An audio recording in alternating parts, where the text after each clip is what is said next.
ที่104.50 เมกะเฮิรตซ์วัดฝายหินอำเภอเมืองเชียงใหม่ส่งสัญญาณจากวัดยังกำตำบลมะกอกอำเภอป่าซางจังหวัดละปูนน้อมเอิญเจริญพรญาติโยมได้ติดตามฟังได้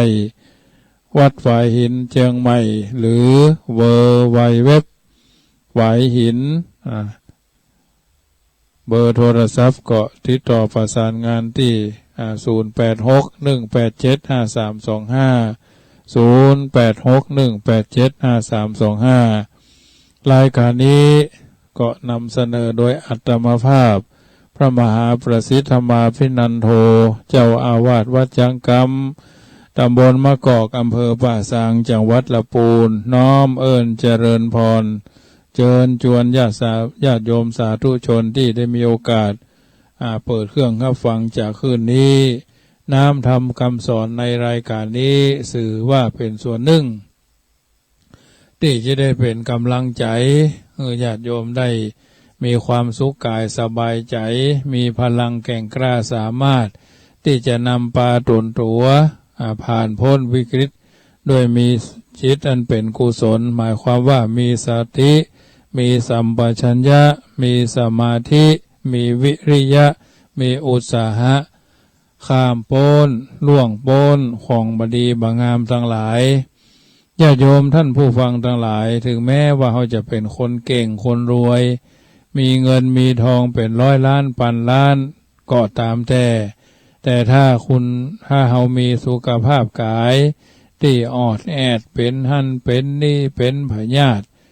เจ็บไข้ได้ป่วยอยู่เรื่อยๆวันมีแต่เจ็บป่วยหั่นป่วยนี่เจ็บหัวเข่าแข้งขาเจ็บหลังเจ็บเอวลุกโอยนั่งโอยตลอดเวลาเฮาก็จะบ่มีความสุขและอายุเฮาก็จะลดน้อยถอยไปเรื่อยๆนะกินก็บ่ได้นอนก็บ่รับกระซับกระส่ายกระวนกระวายกระวืดกระวือญาติโยมดังนั้นจะต้องออกกำลังกายทุกวันยืนเดินนั่งนอนกินดื่มทำพูดคิดคือถูกต้องตามระเบียบระบบที่อันจะพึงเป็นไปได้แม้เขาจะเป็นคนเก่งคนรวยคนมีสุขภาพแข็งแรงเพียงใดแต่ถ้าเขามีสุขภาพจิตที่บ่ดีบ่งามบ่บริสุทธิ์ญาติโยมวันมีแต่กืดเรื่องชั่วกลัวเพิ่นได้กลัวเพิ่นมีกลัวเพิ่นร่ำรวยกว่ากลัวเพิ่นว่ากลัวเพิ่นเล่าเพราะฉะนั้นบัตันนั่งว่างเหยียดแข้งมันเข้าประเภทว่าขี้ใส่น้ำก็กลัวจระเข้ขี้ใส่บกก็กลัวเสือตายวันเป็นหลายรอบตายละอันลืมหันลืมนี่ตายละแนะแล้วบ่ได้ไปเอาตายละแนะสั่งเพิ่นแล้วบ่ได้ไปเอาตายละเปิดไฟหุงข้าวไว้ตายละลืมเอาเข้าคือหมาเนี่ยตายละลืมเอาเข้าคือแมวเนี่ยตายละลืมมันไปเฮาหันเอานี่รับเป็นคนจู้จี้ขี้บ่นแซมจมย่อยม้อยนัก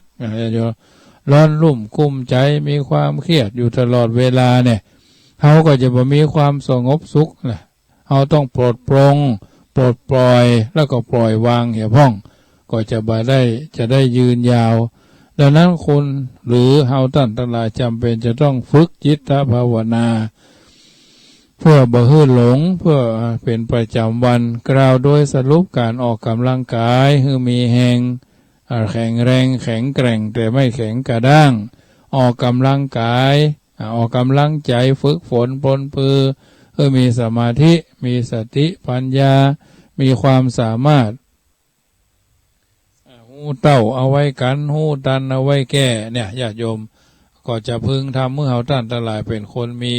ศักยภาพคุณภาพประสิทธิภาพเพราะฉะนั้นเฮาท่านทั้งหลาย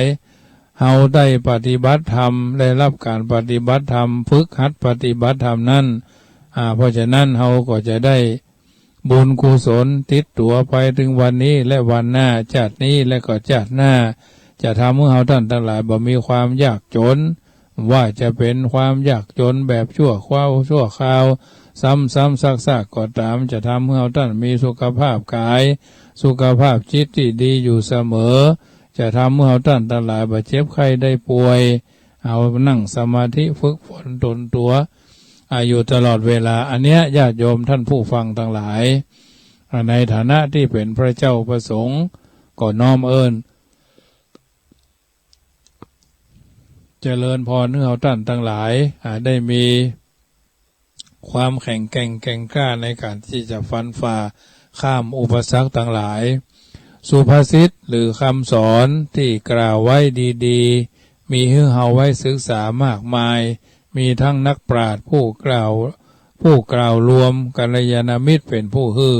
อยู่ตลอดเวลาเพราะฉะนั้นเฮาจะต้องยกเอามาเป็นข้อสอนจิตสอนใจเฮาตลอดเวลาว่า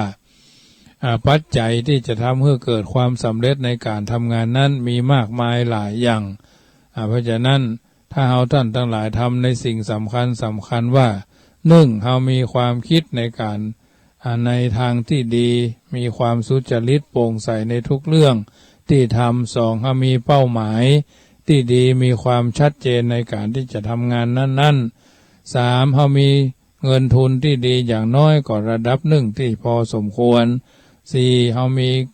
ระบบการจัดการและทีมงานที่ดี5เฮามีความตั้งใจมั่นในเรื่องนั้นๆอย่างบัดลดละ6เฮาวางแผนเป็นลายลักษณ์อักษรเป็นกิจลักษณะเป็นเป็นนะเอาไว้อย่างรอบคอบทั้งแผนลุกและแผนรับแผนที่จะต้องเอามาแก้ไขปรับปรุงเปลี่ยนแปลงให้มันดีขึ้น7ต้องลงมือปฏิบัติแต่ตามแผนที่ได้กำหนดกฎเกณฑ์เอาไว้8มีการทำและให้คนอื่นทบทวนทำงานของเราอยู่เป็นประจำก็จะทำเมื่อเราท่านทั้งหลายผ่านพ้นวิกฤตการณ์9มีความเพียรมีความอดทนอดกลั้นกล้าเผชิญหน้ากับปัญหาความยุ่งยากที่เกิดขึ้นเสมอและแถมอย่างหนึ่งเพิ่นบอกว่ามีสลึงพึงบรรจบให้ครบบาทอย่าให้ขาดสิ่งของต้องประสงค์เมื่อมีน้อยใช้น้อยค่อยบรรจงอย่าจ่ายลงให้มากจะยากนานเงินกับงานการศึกษาควรหาก่อนอย่ารีบร้อนเร่งนักงานจะเร่งนักจากงานจักเสียเมื่อขาดเงินขาดงานพรานขาดเมียเงินไม่เสียเมียมีเงินไม่เสียเมียดีมีสุขนะคนจะงามน้ำใจใช่ใบหน้าคนจะสวยจัญญาใช่ตาหวานคนจะแก่ความรู้ใช่อยู่นานคนจะรวยศีลทานใช่บ้านโตอย่านอนตื่นสายอย่าอายทำกินอย่าหมิ่นเงินน้อยอย่าคอยวาสนาอย่าบ้าสุรานารีอย่าคลุกคลีกับคนไร้ศีลไร้ธรรมอย่ากินเกินความจำเป็นอย่าเห็นแก่ตัวอย่ามั่วอบายผู้ใดได้กึศได้ทำแล้วผู้นั้นย่อมประสบความสำเร็จสำลิดดังจิตเจตนาญาติโยมสาธุชนท่านผู้ฟังทั้งหลายแต่คืนนี้ทางอำเภอป่าซางโดยเฉพาะที่วัดจังกำมีฝนตกตั้งแต่ตี 3:45เป็นต้นมาเพราะฉะนั้นเป็นโอกาสที่ทำให้ชุ่มเย็นชุ่มชื่นนะม่วนงานสันเล่ากันทั่วไปเพราะฉะนั้นอันนี้เป็นน้ำฟ้าสายฝนโปรยปลายลงมาก็ทำให้ความสุขกายสบายใจมีบัณฑิตท่านหนึ่งท่านกล่าวเป็นคำกรสอนใจเอาไว้ว่าอากาศก็เย็นขึ้นว่าตี 3ตะคืนนี้หลังยังมาดีใจพ่อไปตังใดน้ำไหลไขว้บ้านตกดีตกงามตึงเปิงเสียงซึ่งตึงเปิงเสียงท่านรอฝนมานานหลายติดช่วยฮือสัตตานาจะนิดได้เย็นตัวหน้าฝนเจยถึงเลือกดูแล้วฝนแก้วแม่เหยตกมาเหมือนเคยลุดูถูกต้อง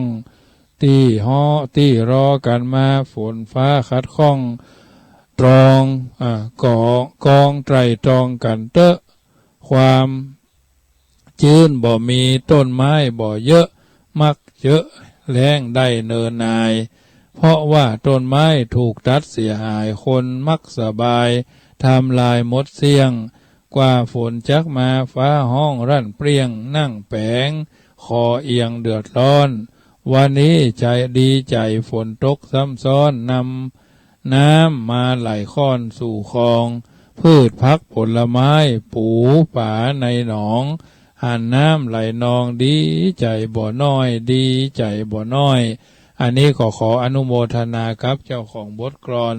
ที่สอนใจอนำมากล่าวเพื่อญาติโยมได้อยู่เย็นเป็นสุขเข้าใจง่ายนำไปคิดพิจารณาถูกต้องท่องแท้ตามกฎกติกาญาติโยมสาธุชนท่านผู้ฟังทั้งหลายก่อนจะอู้ธรรมะเป็นสาระเป็นลำดับให้ท่านทั้งหลายฟังนั่นก็จะมีงานทำบุญหลายที่หลายต่างโดยเฉพาะเทศกาลงานทำบุญ8 เพ็งวัดพระธาตุเจ้าดอยสุเทพก็จะเดินขึ้นดอยสุเทพวันที่17เมื่อแรงถึงประมาณเที่ยงคืนตี 1เนาะเมื่อเจ้ามาหรืออาจจะถึงตีตอนใกล้แจ้งเลยนะเพิ่นมีการทำบุญเตียวขึ้นดอยแล้วก็วัดพระพุทธบาทห้วยต้มตำบลนาทรายอำเภอลีจังหวัดลำพูนก็จะมีการทำบุญเปลี่ยนสภาพสรีระร่างครูบาเจ้าชัยยวงศาพัฒนา19 ปีญาติโยมวันที่16 17อันนี้มนต์ครูบาสังฆะอาราธนาไปจำเริญสวดพระพุทธมนต์ธรรมนิยามสูตรเปลี่ยนผ้าสรีระร่างสังขารของหลวงปู่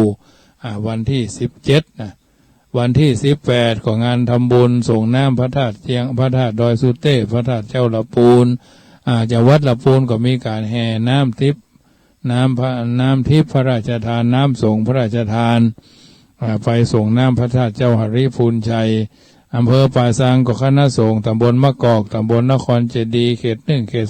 2จะได้ร่วมด้วยช่วยกันเป็นเจ้าภาพในการแห่ขวดตาล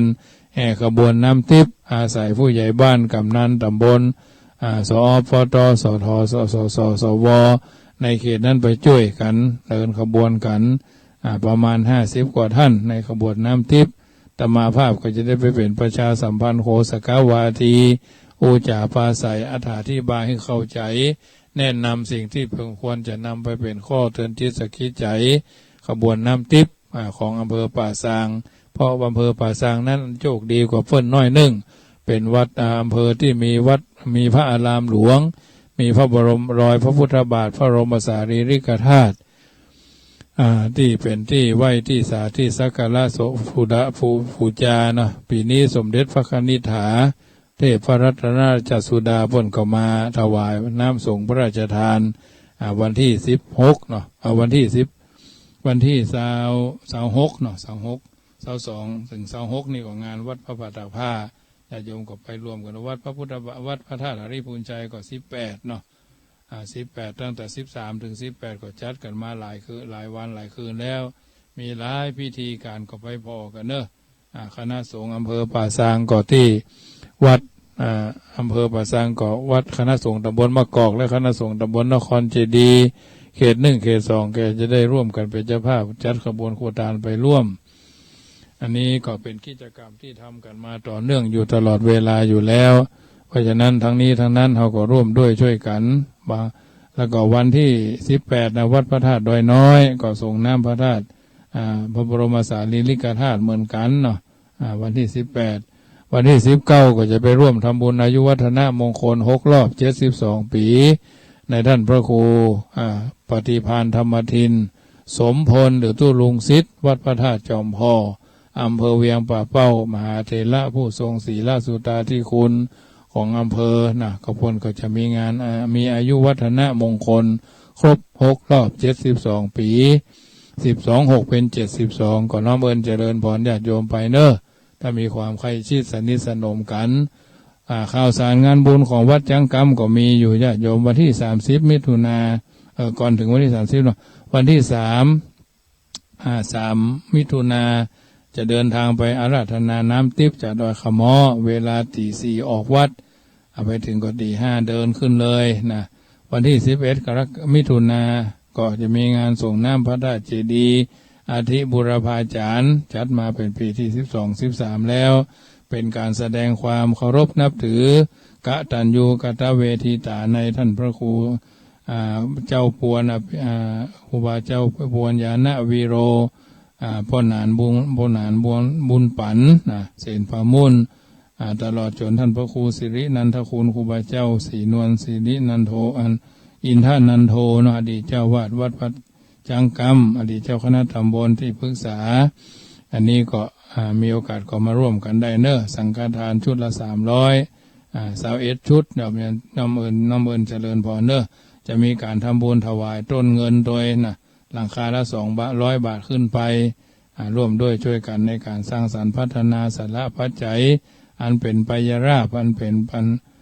นปัจจัยลาภในการทำให้วิถีชีวิตเอาบาคัดคล้องบาคุณหมองด้วยประกาศต่างๆอันเนี้ยญาติโยมสาธุชนท่านผู้ฟังทั้งหลายมาขีดมาตานกันเมื่อวันที่30 มิถุนางานทำบุญหล่อเตียนของคณะคลื่นสีขาวเพื่อพวงชนชาวประชาวัดพระกลางเจริญร่วมด้วยวัดจังกำตำบลมะกอกกับน้ำเอิญเจริญพรเนอะเป็นเจ้าภาพร่วมกันสังฆทาน45 ชุดละ500โรงทานอาหารน้ำดื่มก็เอามากันเนอะคนประมาณ1,000 คนญาติโยมทุกปีประมาณ1,000 คนนะร้อยรถตู้กับรถตู้ก็100กันเนอะจะได้มาจะจุ่มนุมกันขึ้นสีขาวพอเขาเพื่อเขาพรการจัดกิจกรรมทั้งนี้ก็เป็นการหล่อเตียนเสริมสร้างความสมานสามัคคีน้ำหนึ่งใจเดียวกันของจุดแห่งวัดจังกำนี้อันนี้นิมนต์ครูบาอาจารย์ประมาณ45 รูปมาฮับเมตตาเจริญพระพุทธมนต์ญาติโยมก็มาสืบชะตาโหราชะตายากนักนะญาติโยมจะเอาเต้าพรรษาของพระพุทธเจ้านะพรรษาของพระพุทธเจ้าสังฆทานชุดละ500คนเดียว500ก็ได้5 คน500ก็ได้แต่ขอให้ช่วยกันคนละเล็กคนละน้อยเนาะเอาปัจจัยมาบดายปัจจัยสั่งถือว่าปัจจัยยอดสั่งในยอดละ500เอามาบำรุงสถานีเหลือจากการทานกินทานแล้วนะอันนี้ก็น้องเบิร์นเจริญพรเนอะมาเป็นเจ้าภาพร่วมกันจะเอาไอติมไปถังจะเอาข้าวพัดลาดหน้าพัดซีอิ๊วพัดไทยข้าวราดแกงนี่ก็เผาห้องก็ได้นะเพราะฉะนั้นบางทีบางครั้งมันอากาศร้อนเนาะช่วงนั้นอากาศร้อนอาจจะมีการเสียสุขภาพโดยอาการแกงเผ็ดแกงเขียวหวานพัดพะแนงอย่างเนี้ยต้องเคี่ยวหรือตีน้ำมันให้มันกะทิแตกมันก่อนถึงจะน้ำพริกลงพัดแล้วมันก็เข้ากันเป็นจะเป็นนะเป็นเพื่อนห้องว่าเป็นสีเป็นสันเนาะแกงเผ็ดก็เหมือนเผ็ดไม่ใช่ว่าเผ็ดแต่ว่าออกเปรี้ยวออกเค็มเค็มหวานเค็มหวานมันเนี่ยมันกะทินะอันนี้ก็ขอให้ทำด้วยความถูกต้องถ้าเราจะเอามาเลี้ยงพัดกะเพราก็แต่งสีแต่งสันเห็นน้อยนึงนะไม่ใช่ว่าจักกากหมดอะไรแต่อยากบะมีสีบะมีสันเหมือนนั้นนางงามสะดุ้งตื่นเมื่อเจ้าญาติโยมบางทีบางครั้งนะมันเป็นเรื่องที่เราท่านทั้งหลายจำเป็นจะต้องพับปรุงเปลี่ยนแปลงแก้ไขแต่มาภาพเป็นคนที่ดูแลเอาใจใส่พอสมควรเรื่องสุขภาพการแต่งเนื้อแต่งตัวมาห่วมกินห่วมทานบอกว่าวัดบอกว่าบ้านก็เหมือนกันเป็นสถานที่เป็นสถานที่อันทรงเกียรติเป็นสถานที่ศักดิ์สิทธิ์นะแต่งตัวคือมันมิดชิดแบบเปิดเผยแบบเปิดเผเจอนะทำให้คนอื่นหันแล้วก็มีความเคารพยำเกรงนะอย่างพระเจ้าพระสงฆ์นุ่งสบงจีวรก็คือมันตรงกันรัดอกก็รัดอกแต่บ่ใช่รัดแอวนะญาติโยมที่เป็นคนแอวบางห้างแค้วก็ยังแควนน้อยจะได้แต่งตัวคือมันเพิ่นห้องว่ารัดรูปเนาะรัดรูปเขาซื้อว่าซ่อนหูบกะซ่อนหูบรัดรูปลำนองนี่แหละเรื่องของสุภาพสตรีเรื่องละเอียดอ่อนญาติโยมบางทีบางครั้งนี่เขาไปนักแต่หน้านักแต่ผิวแต่งเนื้อแต่งตัวทั้งหน้าทั้งหลังบัดเต้ากันก็มีมาวัดมาวาแต่งตัวให้มันสุภาพเรียบร้อยพอสมควรบ่ถึงกับเหมือนพับผ้าพับไว้นะคือมันเรียบร้อยตามสมควรบางคนบางท่านพอเป็นคนธรรมดาก็แต่งตัวพอให้พอดีพอเปิ่นไปเป็นอสมว่ะเป็นลือเป็นอันยังต้อยยังประธานนั่นพอโธ่แต่งหน้าเข้มจัดนะบางทีบางครั้งนี่เพิ่นยิ้มเยาะเยะเหมือนกลัวมันนั่นบางทีบางครั้งก็เกิดความบ่ค่อยสมดุลนะคือมันพอดีนะเหมือนบอกไฟที่มันจะขึ้นนะมันแบบจะชาร์จคำเดียวแล้วมันก็จัดขึ้นไปเรื่อยๆอย่างเครื่องบินจะขึ้นบินขึ้นว่อนนะมันดึงค่อยๆวิ่งตามลานบินขึ้นไปเรื่อยๆนะเร่ง1 2 3 4 5 6 7ไปเรื่อยๆใบใจ9 8 7 6 5 4 3 2 1บังญาติโยมเช่นเดียวกันวิถีชีวิตทุกคนต้องมีแรงขยับขยื่นแรงขับเคลื่อนนะ แรงต้านทานเนี่ยมันต้องเป็นเรื่องธรรมดาอยู่แล้วเพราะฉะนั้นวันที่30 มิถุนายนมาร่วมหล่อเตียนกันที่วัดจังกำพี่น้องเมืองแป้พี่น้องเมืองน่านพี่น้องบ่ายเยาพี่น้องเมืองพานอำเภอจูนดอกคำใต้วังเหนือก็จะมากันเวียงป่าเป้าเนี่ยตลอดจนอันแม่สวยหน่อดอยสะเก็ดเนี่ยเพิ่นฟังขึ้นเชียงใหม่ด้วยมากันไปกิจลักษณะเมื่อมาถึงแล้วก็ลงทะเบียนแล้วก็รับของที่ระลึกก็ถือว่าเป็นของที่ด้วยน้ำใจด้วยน้ำใสใจจริงด้วยน้ำใสใจแจ้งที่จะนำพาให้ญาติโยมนำไปเป็นตัวอย่างในการดำเนินชีวิตตลอดจนเป็นกำไรชีวิตเนาะ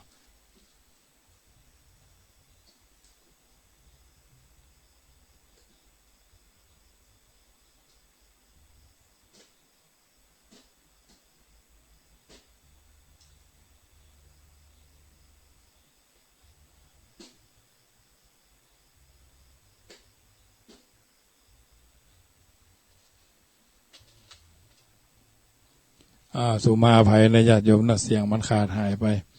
เพราะฉะนั้นวันที่30 มิถุนามาร่วมกินร่วมทานหล่อเตียน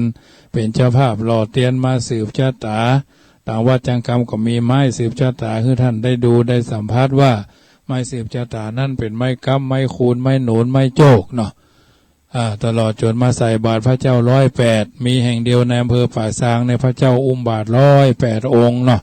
ได้มาช่วยชีวิตน้องควายโดยหลายสิ่งหลายอย่างญาติโยมที่วัดจังกำนะเพื่อนห้องว่ามีสีสันหลายสิ่งหลายอย่างงัวก็มีควายก็มีนะงัวล้อท่านทั้งหลายก็จะได้มาหันงัวล้อเนาะล้อต่างงัวนะไม่ใช่งัวต่างล้อนะญาติโยมงัวล้อต่างงัวนะก็จะได้มาหันกันวันนั้นเป็นการสะเดาะเคราะห์ช่วยกันคนละเล็กคนละน้อยมาปูจาหญ้าฮืองัวก็แล้วแต่ท่านนะวันที่30มาแล้วจะได้บุญหลายกุศลเงินก็ได้บุญก็ได้ไส้ก็เต็มนะอาตมาภาพก็มีความปรารถนาให้ญาติโยมได้มาร่วมกันเป็นเจ้าภาพซื้อที่ดินด้วยกันเนาะคือน้องควายจำนวน4ให้นะให้ละ300,000 บาทคิดเป็นตารางก็ตารางเมตรละ200 บาท 5,000 ตารางเมตรอันนี้ก็น้อมเอิญเจริญพรเนอะจะเมื่อได้แล้วก็จะจัดสรรจัดสวนเป็นกิจลักษณะญาติโยมไปมาก็มาพักผ่อนได้มีโอกาสก็แวะมาทางนี้ก็มาพักได้นะพระบ้านเอื้ออาทรศาลาพักเอื้ออาทรได้พักผ่อนนอนรับได้สบายตามที่เขามีความพึงปรารถนาได้เพราะฉะนั้นวันที่30 มิถุนา7 กรกฎาก็จะนำปาญาติโยม7 กรกฎาเนอะจะนำปาญาติโยมไปถวายเทียนพรรษา3 จุด 3 อำเภอ3 จุด 9 วัดนะ3 จุด 9 วัด3 จุด9 วัดแล้วก็3 อำเภอ1 อำเภอแม่อายจุดใหญ่ที่วัดแม่อายหลวงวัดแม่อายหลวงจุดที่วัดที่จะมาร่วมก็วัดพระธาตุปู่แจ้วัดพระธาตุปู่แจ้มาร่วมวัดพระธาตุสีส้มสุขมาร่วมยุทธใหญ่ก็คือวัดแม่อายหลวงท่านพระครูวิธานธรรมโกวิทนะเจ้าคณะอำเภอแม่อายทัดนั้นมาก็อำเภอฝางวัดสรีบุญเรืองท่านดร.พระครูสิทธิศรีสิทธิพิมลท่านพระครูธรรมทิน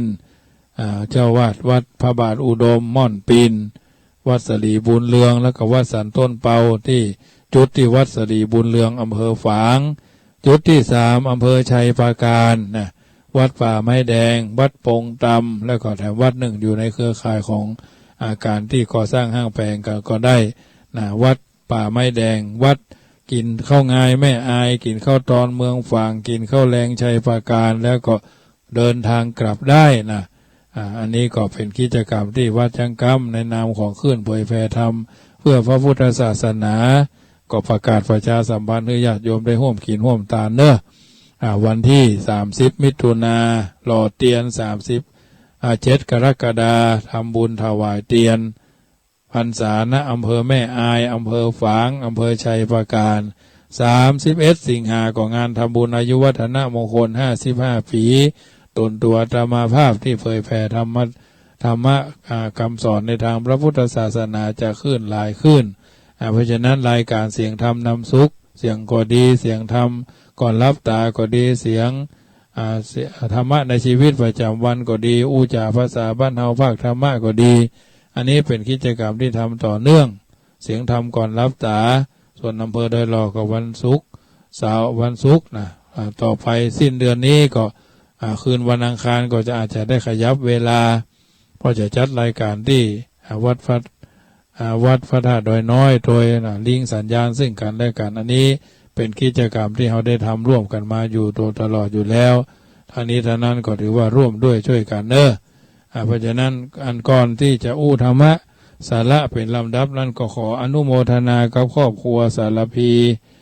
บ้านเลขที่70หมู่5ตำบลเชิงดอยอำเภอดอยสะเก็ดเชียงใหม่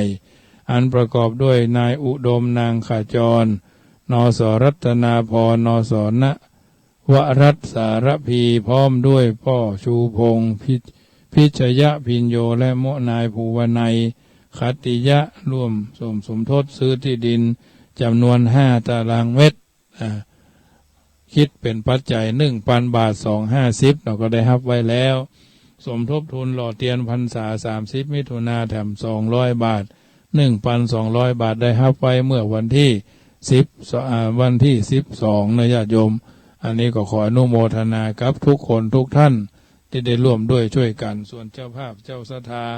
ที่เป็นเจ้าภาพสังฆทานก็ดีอย่างก็ดีก็จะทยอยประกาศให้ญาติโยมได้ทราบเพราะว่าทุกคนทุกท่านนั้นเป็นส่วนหนึ่งที่ช่วยกันขยับขยื่นกิจการงานเพื่อพระพุทธศาสนาให้ผ่านไปเป็นกิจลักษณะไปเป็นจะเป็นนะเนาะอันนี้ท่านั้นถือว่าเราร่วมด้วยช่วยกันถ้าว่าร่วมด้วยช่วยการงานก็ไปแล้วงานใหญ่ก็จะเป็นงานที่เหลือนะเพราะฉะนั้นถือว่างานทำบุญในทางพระพุทธศาสนาร่วมด้วยช่วยกันคนละไม้คนละมือคนละนิดคนละหน่อยถือว่าเขาช่วยกันให้งานเหล่านี้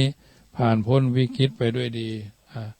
ทุกสิ่งทุกอย่างนั่นเป็นกิจกรรมที่เขาทำกันอย่างต่อเนื่องเมื่อทำแล้วก็เกิดประโยชน์โสติผลก็จะทำให้วิถีชีวิตเราทุกคนราบรื่นเรียบร้อยไปด้วยดีนั้นมีโอกาสก็ร่วมกินกันร่วมทานกันได้ในการทำบุญทุกที่เป็นการเสริมสร้างเป็นการชำระความโลภความโกรธความหลงอันมันซ่องสุมในจิตใจให้เราบักก้าวไปสู่จิตใจด้วยประการละต่างๆทางนี้ท่านั้นก็ถือว่าทุกคนทุกท่านมีโอกาสสร้างสิ่งที่ดีที่งามเกิดขึ้นแก่ตัวแก่ตนน้ำธรรมคำสอนในทางพระพุทธศาสนาเป็นสัจธรรมความจริงที่ทำเมื่อเอาท่านทั้งหลายตั้งตัวอยู่ในความบาปประมาทพระพุทธเจ้าทรงสอนพุทธบริษัทให้ดำรงอยู่ด้วยความบาปประมาทโดยนำนึกถึงการละเวลาอยู่เสมอว่าคืนวันผ่านไปชีวิตของชีวิตและอายุของเฮาและ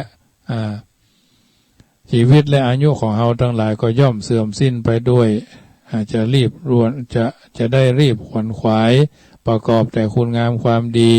อันเป็นประโยชน์ตัวประโยชน์ท่านทั้งยังชื่อว่าได้เป็นผู้ดำรงมั่นอยู่ในความบาปประมาท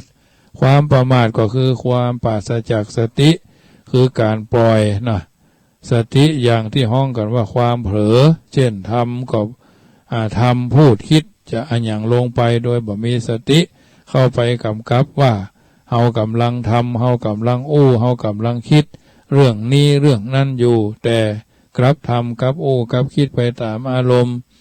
หรือความเข้าใจผิดเมื่อเป็นเช่นนี้การทำการการคิดของพอออกไม่ออกศรัทธาญาติโยมทั้งหลายจักบ่ผิดอย่างใดได้แม้จะถูกก็เป็นส่วนน้อยที่มีผิดเป็นส่วนมากการที่จะหลีกความผิดพลาดพังได้ต้องอาศัยความบาปประมาทจะทำจะจะคิดอย่างบาทำไปด้วยอารมณ์ร้ายต้องทำไปในเมื่ออารมณ์ดีและจะต้องมีสติกำกับอยู่เสมอต้องนึกกึดฮือดีก่อนแล้วจึงทำพูดคิดอย่างนี้จึงจะบ่ผิดนึกถึงกรรมพระเดชพระคุณหลวงปู่พระสุพรหมยานเถรพรหมจักโกอดีตเจ้าวาดวัดพระพุทธบาทตาผ้าท่านมีวลีกล่าวว่าคนโง่เอาใจไว้ที่ปากคนฉลาดเอาปากไว้ที่ใจอันนี้เป็นสิ่งที่เพิ่นว่าไว้ ในเวลาที่อารมณ์ร้ายต้องพักการทำการคิดไว้ก่อนชั่วคราวอย่าใจร้อนเร่งด่วนทำลงไปในขณะนั้นแม้จะช้าไปพ้องแต่หวังผลดีแน่นอนก็ยังดีกว่าสำเร็จเร็วแต่เสียผลคนเฮาทุกคนต่างก็หวังผลที่ดีด้วยกันทั้งนั้นเช่นนี้ก็อย่าประมาทอย่าเผลอสติอย่าพังพลาดเพราะสตินี่แหละจะช่วยรักษาเฮาตัวตลอดไปความบ่ประมาทจัดเป็นธรรมอันประเสริฐหลักธรรมคำสอนทั้งหลายของพระพุทธเจ้าทรงย่อให้สั้นลงได้ในความบ่ประมาทนี่เองอันว่าความบ่ประมาทจึงเป็นที่นิยมยกย่องของนักปราชญ์ทั้งหลายมีบาลีกล่าวเอาไว้ว่าปมาโทมัจจุโนปะทังความประมาทเป็นหนทางแห่งความตายเยปะมัตตายะถามัตตาคนผู้ประมาทย่อมเป็นเหมือนกับคนที่ตายแล้วอัปประมาทอันประมาทนักปราชญ์นิยมนักว่าเป็นมรรคคันใครอันใหญ่หลวงฮือประชาสาธุชนคนทั้งปวงพ้นจากบ่วงตัณหาสิ้นราคีพระพุทธองค์ทรงสอนให้ดำเนินชีวิตอย่างชันฉลาดโดยให้เป็นผู้บ่ประมาทในฐานะ4ประการ1บ่ประมาทในเวลาบ่ประมาทในเวลาประมาทในเวลากรรมนี้บ่ปล่อยให้เวลาล่วงเลยไปโดยบ่ทำประโยชน์โดยถือเอาว่าเวลาเป็นของมีค่าทุกเสี้ยววินาทีจะต้องสร้างคุณงามความดีเสียให้เกิดขึ้นใหม่และระลึกนึกถึงเสมอว่าเพราะฉะนั้นญาติโยมสาธุชนท่านผู้ฟังทั้งหลายที่เฮาท่านทั้งหลายจำเป็นจะต้องทำความเข้าใจเพราะฉะนั้นถือว่าเฮาท่านทั้งหลายจะอยู่สุขสบายกันทั่วหน้านั่นก็คือเพิ่นมีคำกรสอนใจเอาไว้ว่าเวลาและวารีมิได้มีจะคอยใครเรือเมและรถไฟก็ต้องไปตามเวลาโอ้และอืดอาจมักจะพลาดปรารถนาพลาดแล้วจากโศกาอนิจจาเราช้าไปดังนั้นท่านผู้รู้จึงเปรียบการละเวลาเหมือนยักษ์แอวขินสันประสัตทั่วปฐพีบ่มีไผจะลบหลีกหนีไปได้จากวันเป็นเดือนจากเดือนเป็นปีจากวันหมุนเวียนเปลี่ยนแปลงกันไปอย่างบ่หยุดยั้งพร้อมทั้งชุดกระชากรากชีวิตสันประสัตทั้งหลายหมดไปตัวจึงบ่ควรประมาทในกาลเวลาอันเป็นการเตรียมตัวก่อนตายโดยให้รีบสร้างคุณงามความดีก่อนที่จะกาลเวลาจะชุดกระชากรากชีวิตให้สูญเสี่ยงไปจะเหี่ยก่อนเพราะฉะนั้นจึงสั่งวอนด้วยเพราะว่าเตรียมสร้างทางชอบไว้หวังกุศลตัวสุขส่งเสริมผลเพิ่มให้ก่อนแต่มฤตยูพเดชชีพเทวนาตายภาคจากโลกได้สถิตด้าวแดนเกษมอันนี้ไม่ประมาทในเวลาไม่ประมาทในวัยก็คือหูจักประกอบกิจการงานในเหมาะสมกับวัยของตนกล่าวคือวัยต้นให้มุ่งมั่นในการศึกษาหาความรู้ใส่ตัวจดจำใส่ตัวให้มากไว้กลางคนมุ่งมั่นประกอบกิจการงานสร้างหลักฐานสร้างหลักแหล่งแต่งหลักธรรมสร้างฐานะครอบครัวให้อยู่สุขสบายในบั้นปลายชีวิตประการวาระวัยสุดท้ายก็คือมุ่งมั่นการสร้างบุญคือความดีกุศลคือความฉลาดถึงดีถึงฉลาดไปด้วยกันมันก็รุ่งเรืองรุ่งโรจน์ถ้าคัดกันก็บรรลัยเพื่อเป็นเสบียงเดินทางไปสู่ปรโลกตั้งหน้าโลกนี้อยู่เพื่อจะไปโลกหน้าไปเพื่อจะอยู่เพราะฉะนั้นปฐมวัยศึกษาวิชาการมัชชิมวัยสร้างหลักฐานฐานะครอบครัว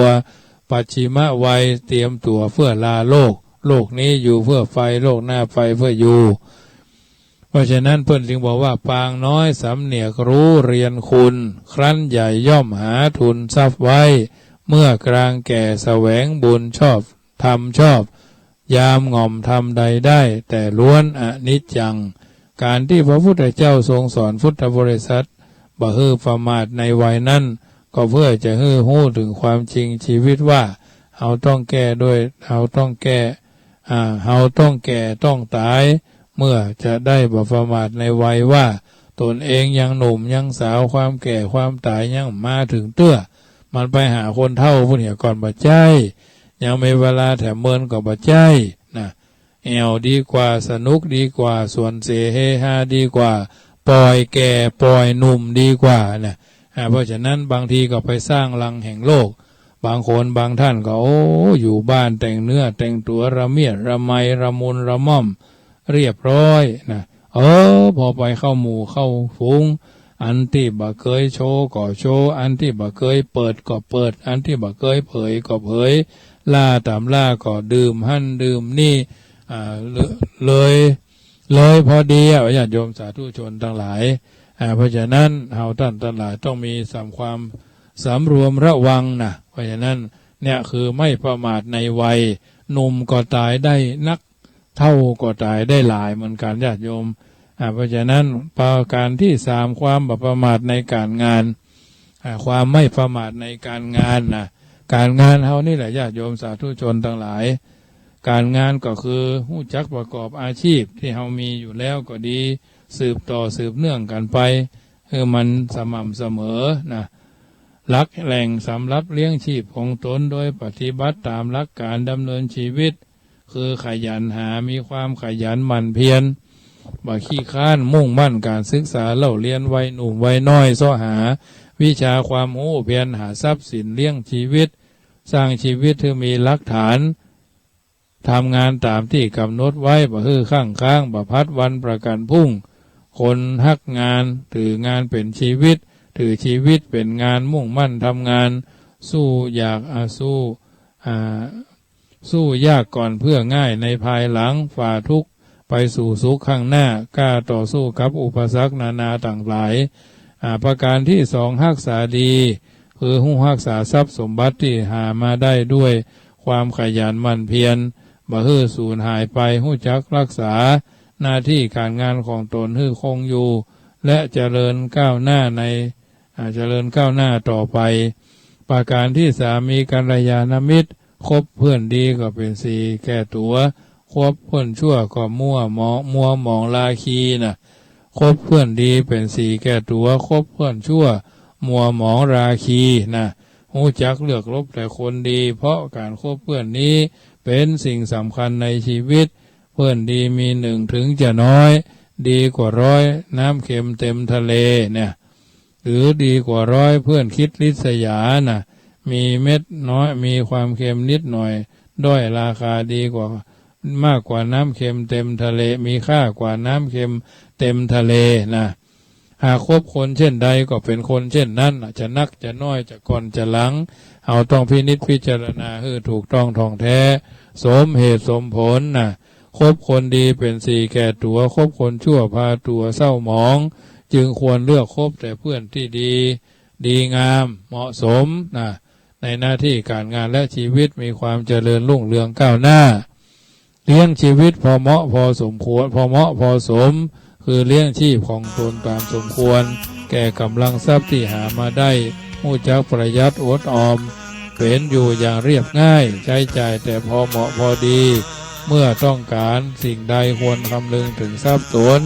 ความจำเป็นและประโยชน์จากสิ่งนั้นๆก็ควรดำรงชีพอยู่ตามสมควรแก่ฐานะของตนบ่ฮื้อฝืดเคืองจนเกินไปและบ่ฮื้อและบ่ฮื้อฟุ่มเฟือยจนเกินไปรู้จักประมาณและการรู้จักประมาณนี่แหละที่จะช่วยให้สำเร็จประโยชน์ทุกเมื่อนะญาติโยมท่านผู้ฟังทั้งหลายเพราะฉะนั้นเป็นสัจธรรมที่ทุกคนต้องทำต้องปฏิบัติต้องใช้ความคิดที่ถูกต้องประการที่สี่ไม่ประมาทในชีวิตนี่ก็สำคัญไม่ประมาทในชีวิตให้ระลึกเสมอว่าชีวิตของคนเท่านี้ล้วนมีความบ่แน่นอนแต่เจ้าหันคลิปที่เพิ่นถ่ายกันว่าที่หน้าอำเภอหน้าบ้านสามแยกใหม่ป่าฝางตำบลน้ำดิบก็มีมอเตอร์ไซค์ถูกชนกันซึ่งเป็นสุภาพสตรีค คนที่จนก็เป็นพ่อค้านะหมายเป็นรถสีแดงเลือดนกนะก็จอดอยู่ทั้งข้างต่างสุภาพสตรีก็ได้ถึงแก่ความตายไปแล้วอันนี้ก็ถือว่าเป็นอายุประมาณ60 ปีเนาะอันเนี้ยขาดหัวหน้าครอบครัวลูกเจ้าแจ้งไปกาดไปดีเอาอย่างไปขายแทนที่จะพลิกมาเป็นว่าไปยืนไปนั่งรถเครื่องไปปรากฏว่ารถมอเตอร์ไซค์อาจจะถูกชนนะได้เต้าล้มความแล้วเอาอย่างเต้าล้มความหงายถึงแก่ความตายไปในที่สุดอันเนี้ยญาติโยมสาธุชนท่านผู้ฟังทั้งหลายเปิ้นคนครับรถเครื่องนี่หาอาจจะประมาทตอนตี 3 ตี 4นั้นมันฝนตกซิเนาะฝนตกซินะอันนี้ก็ถือว่าเสียดายบุคลากรของครอบครัวความเศร้าโศกโศกอาดูลแม่โยมสุภาพสตรีนั่นก็นอนแน่นิ่งอยู่ข้างถนนนั่นนะเฮ้ยไหนก็เสียไปแล้วถ้าบอกคอหักก็อย่างสักอย่างนอนเอามือกำมือเก่งไหนที่สุดก็ถึงแก่ความตายไปเสียแล้วอันนี้เพื่อนหาอาจจะประมาทและคนขับรถแหมกันหนึ่งอาจจะประมาทก็ว่ากันไปเนาะชีวิตเริ่มต้นและจบลงด้วยเสียงร้องไห้คร่ำครวญต่อน้อยๆก็ให้แว่จะกินนมแม่เอานมยัดปากเอานมชงยัดปากนมแม่ยัดปากก็ดักกินไป2 เดือน3 เดือนครบหัวนมแม่พ่องอย่างพ่องยะมันเป็นเรื่องที่เราต้องใช้ดุลพินิจถ้าเป็นคนอื่นนี่ก็คงจะตบหน้าตบบ้องหูนะเนาะอันนี้เป็นลูกเลือดเนื้อเชื้อไขนอนเนื้อเชื้อไขเนาะก็ต้องยอมเจ็บนะครบหัวนมแม่ครบเอามือฆ่าขูดหยาดแม่พ่องยะใกล้จะปิดนมใกล้อย่างซึ่งสุภาพสตรีที่มันมีความถนัดถนีในการเลี้ยงดูลูกก็คงจะเข้าใจสมัยก่อนนะสมัยนี้มันอย่างว่าแม่บ้านวิทยาศาสตร์แม่บ้านวิทยาศาสตร์ถ้าเขามาน้อยเขาคงจะมาน้อยแล้วแหละเพิ่นเฮาว่าลีได้เนาะลีมานได้ลีมานได้ก็คงจะตบม็อบแมบต่อกันโกนแมงใบนั่นนะญาติโยมอันเนี้ยเป็นสิ่งที่ต้องใจดุลพินิจเมื่อจะลาโลกนี้ก็ร้องร่ำให้เมื่อมาสู่โลกนี้ก็ร้องร่ำให้อย่างน้อยก็เป็นเหตุที่คนอื่นร้องให้เสียน้ำตาและเกิดมาทุกคนร้องให้พร้อมกับกำมือแน่นๆคล้ายกับเขาว่าจะเกิดมาเพื่อน่วงเหนี่ยวยึดถือเอาทุกสิ่งทุกอย่างแต่เมื่อจะลาจากโลกนี้ไปแล้วจะแบมือออกเนาะเหมือนภาษาเตือนใจให้คนหู้ไปทั่วไปหู้ว่าเขาไม่ได้มาเอาอะไรไปเลยแม้สักนิดชีวิตของมนุษย์นี้ช่วงนะช่างน้อยเสียเหลือเกินไม่ถึง100 ปีก็จะดับเนี่ยทุกคนที่เกิดมาในโลกนี้ล้วนมีความตายเป็นที่สุดชีวิตเป็นของบ่เที่ยงแท้แน่นอนแม้มีแต่ความตายเท่านั้นเที่ยงแท้แน่นอนช่วงระยะเวลาเพียงวันเดียวเท่านั้นอาจทำให้ชีวิตคนเราต้องเปลี่ยนผ่านไปคือเช้ายังสบายบ่ายอาจเจ็บเย็นอาจจะถึงแก่ความตายก็ได้ภัยจะหู้นะเพิ่นจึงมีคำบาลีกล่าวว่าสายะเมเกนะทิสันติปาโตทิฐาพะโหชนาปาโตเอเกนะทิสันติสายังทิฐาพะโหชนาติอีเนี่ยคนจำนวนบ่น้อยบางพวกหันกันในตอนเจ้าบางพอถึงตอนเย็นก็บ่หันหน้าเสียแล้วบางหมู่หันกันในตอนแรงพอลุกขึ้นมาเมื่อเจ้าก็บ่หันกันเสียแล้วในพระราชนิพนธ์ของพระบาทสมเด็จพระจุลจอมเกล้าเจ้าอยู่หัวรัชกาลที่5พระปิยมหาราชท่านกล่าวว่าเห็นกันอยู่เมื่อเช้าสายตายสายอยู่สุขสบายบ่ายม้วยบ่ายสดชื่นและรื่นรายดับเย็นดับชีพแฮเย็นอยู่หยอกลูกด้วยคำม้วยอาสันอันเนี้ยสัจธรรมเพิ่นว่าไว้เราจะคิดถึงยาวสาวกว้างความคนเกิดมาในโลกนี้มีไผฮู้ล่วงหน้าได้ว่าเขาจะอยู่ได้เหมือนกับเหมือนอยู่ในโลกนี้ได้เหมือนเท่าใดถึงจะตายเพราะบ่มีเครื่องหมายบ่งบอกมาเหมือนหนทางไปหั่นไปนี่มีป้ายบอกชี้ซ้ายชี้ขวาเนาะเลี้ยวซ้ายเลี้ยวขวาว่า จะไปสถานที่เฮาปรารถนาอันนี้ไปสู่ไปจะตายเมื่อใดอายุเท่าใดเท่านั้นเท่านี้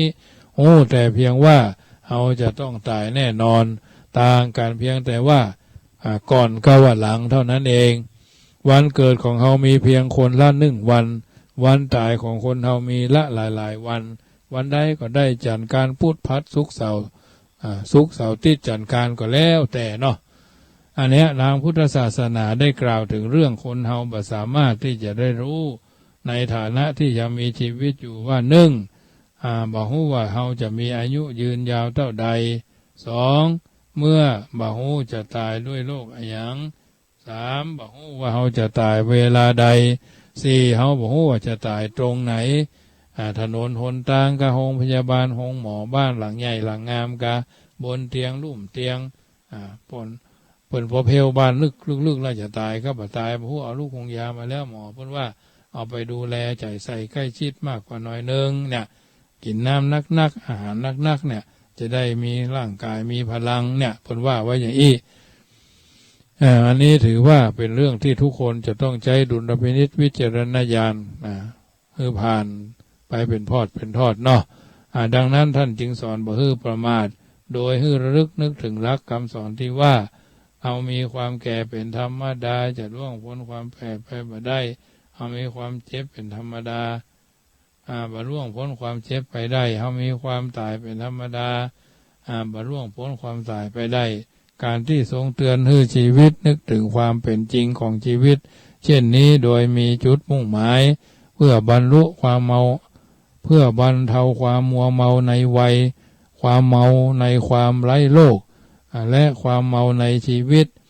รีบทำกิจที่ควรทำแต่เสียวันนี้ภัยจะหู้ว่าความตายจะมาถึงวันพรุ่งนี้วันอาจจะตายในวันนี้ก็ได้เมื่อความตายมาถึงเข้าภัยเล่าจะขอร้องผ่อนผันได้เมื่อระลึกนึกถึงหลักความจริงอย่าแห่งชีวิตดังเช่นดังกล่าวมาก็จะเป็นอุบายบรรเทาความประมาททำให้บ่ต้องกลัวต่อความตายเป็นการเตรียมตัวก่อนตายก่อนที่ความตายจะมาถึงวันนี้พรุ่งนี้อย่างชาญฉลาดเพิ่นจึงบอกว่าระลึกนึกถึงความตายสบายนักมันหักลักหักลงบ่สงสะในสงสารบรรเทามืดโมหนอนทการทำให้หายสะดุ้งบ่ยุ่งใจอันนี้แหละญาติโยมผู้ไม่ประมาทตัวจริงผู้ความไม่ประมาทเผลอเรอในฐานะ4ประการดังกล่าวมาก็คือความไม่ประมาทในเวลาอ้างหันอ้างนี่อ้างควายอ้างเจ้าอ้างควายอ้างบ่ายอ้างค่ำเนาะบ่ประมาทในวัยยังหนุ่มยังแน่นอยู่ซะว่าหากินย่ำถึง50เตื้อย่ำถึง60พอใช่จะถึงก็มีอันเป็นไปเหียเบื้องราชการบางคนเกษียณออกมาแล้วรี่ออกมาแล้วหู้จะเยี่ยหยังเคว้งคว้างเหมือนว่าวพุทธในอากาศปุ่งซ้ายปุ่งขวามุบมับอยู่ทางบนอันเนี้ยเป็นเรื่องที่ต้องคิดไม่ประมาทในการงานทำงานของเขางานยักงานใหญ่งานน้อยงานใหญ่งานง่ายงานยากงานมืดงานสว่างก็ต้องทำด้วยความถูกต้องนิดหน่อยก็ต้องทำไปหน้าที่ที่ได้รับมอบหมายหน้าที่ที่เขาได้รับการแต่งตั้งเสนอตั้งพิจารณาตั้งก็แล้วแต่ต้องทำให้ดีนะไม่ประมาทในชีวิตคือการเตินอยู่ตั้งอยู่ดับสูญไปในที่สุดชีวิตทุกชีวิตรักษาเหมือนกันหมดแต่ทั้งนี้ทั้งนั้นก็ถือว่าทุกคนต้องสร้างสรรค์พัฒนาตัวเองอยู่ตลอดเวลาก็จะพบผลทางแห่งความรู้ตื่นเบิกบานด้วยประการต่างๆญาติโยมสาธุชนได้ยินได้ฟังแล้ว